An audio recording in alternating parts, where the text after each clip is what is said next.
Cube, le premier film, oh, je dirais pas que c'est un chef-d'œuvre, mais c'est un film culte. Et on voit on voit le génie de la débrouillardise. C'est un film qui a été tourné dans un décor unique, en réalité. Donc, quelle est l'histoire du film?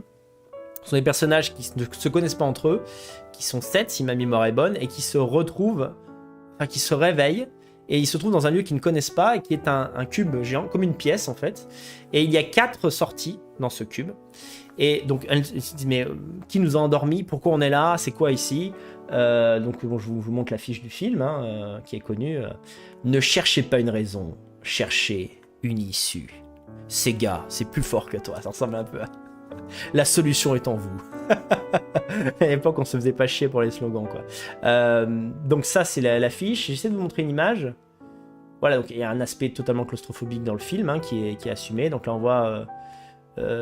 alors il y a un peu tous les archétypes, quoi. Il y a la nana un peu paumée, il y a le gars dont on se demande si c'est pas en fait un tueur ou un malfrat, quoi, quelqu'un de mauvais. T'as un type qui est un idiot, qui est comme ça, une espèce de Rain Man, quoi. Et donc voilà, ils sont dans un cube composé de petits cubes, et il y a 4 sorties. Alors évidemment, dès le début, ils se disent, bon, on sait pas pourquoi on est là, quelqu'un nous a drogués, mais on va chercher la sortie. Et ils ouvrent un personnage, évidemment le plus impétueux, ouvre une porte pour chercher une sortie. Première chose, on se rend compte qu'il y a des pièges, c'est-à-dire que dès qu'on cherche à quitter une pièce, entre les pièces, il y a parfois un piège qui te tue, c'est-à-dire que le personnage est vite tué. Et même dans les nouvelles pièces, certaines pièces ne sont pas piégées, et d'autres oui. Et donc, en fait, c'est un peu un jeu de mort, en fait, le jeu du survivant, quoi. Quel sera le dernier qui va survivre? Et y a-t-il vraiment une issue? C'est-à-dire qu'il y a un moment du film assez... Pour les gens qui sont un petit peu claustrophobes, moi je le suis pas, il y a évidemment un côté angoissant parce qu'on se dit, mais est-ce qu'il y a une sortie, en fait? Est-ce que c'est pas juste des centaines et des centaines de cubes? Et à la fin du film, sans révéler qui s'en sort, qui s'en sort pas, et pourquoi, et parce que d'ailleurs le pourquoi on le comprend pas vraiment, mais on se rend compte de l'immensité de la structure à un moment précis du film vers sa fin. En fait, voilà, apparemment ils sont l'objet d'une expérience. Et je vais vous montrer maintenant une photo de tournage que Vincenzo Natali a lui-même diffusée sur Twitter. Donc là, c'est le décor de Cube. On voit en fait évidemment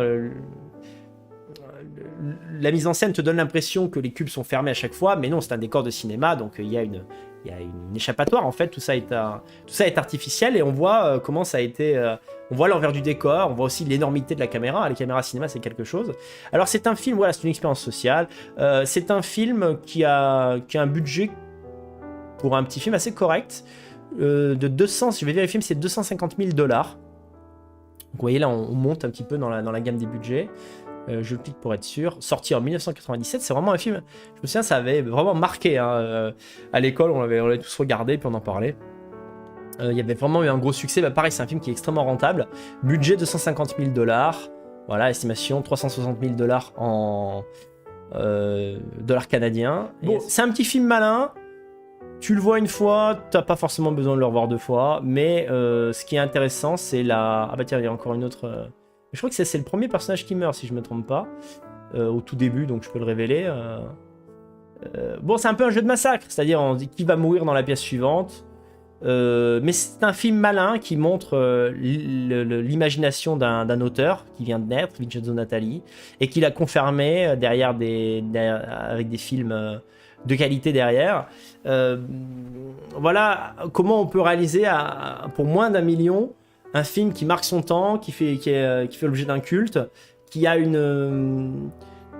univers, voilà, c'est à la fois une idée con, mais il fallait l'avoir. Et d'ailleurs, après, moi qui ai vu plein de films dans ma vie, et malheureusement, tous les cinéphages qui m'écoutent seront d'accord avec moi, quand on voit plein de films, on en voit aussi plein de mauvais. Et donc après, j'ai vu plein de films qui étaient des sous-cubes. Et non pas des succubes, c'est-à-dire des films où c'est la même chose, c'est un personnage est enfermé, il sait pas pourquoi et il cherche la sortie. Et j'ai vu des films comme ça japonais, des films comme ça des séries B, j'ai vu un truc serbe un peu comme ça, je sais même pas comment je suis tombé sur ce film. Bon, mais Cube est le meilleur de son sous-genre, qui est le film je dirais d'évasion après un enfermement comme ça dans un décor quasiment surnaturel. Voilà, donc c'est... Alors, les défauts du film, peu de plaisir à le revoir une fois qu'on a vu le twist final. Moi, par exemple, pour préparer l'émission, j'avais pas eu envie de le regarder à nouveau. Et alors ça, c'est lié au budget, c'est lié au casting, le jeu des acteurs. Hein. C'est-à-dire qu'il y a des fois, t'es là... Les acteurs sont pas au niveau du film, quoi. C'est-à-dire, il y a 2-3 acteurs, t'es là, les mecs... prends ça au sérieux, quoi. Et si c'était pas seulement un téléfilm? Et si ce film allait devenir culte? Peut-être que si les acteurs avaient compris que ce film deviendrait culte, ils auraient pris leur rôle un petit peu plus au sérieux. Donc c'est un film qui a...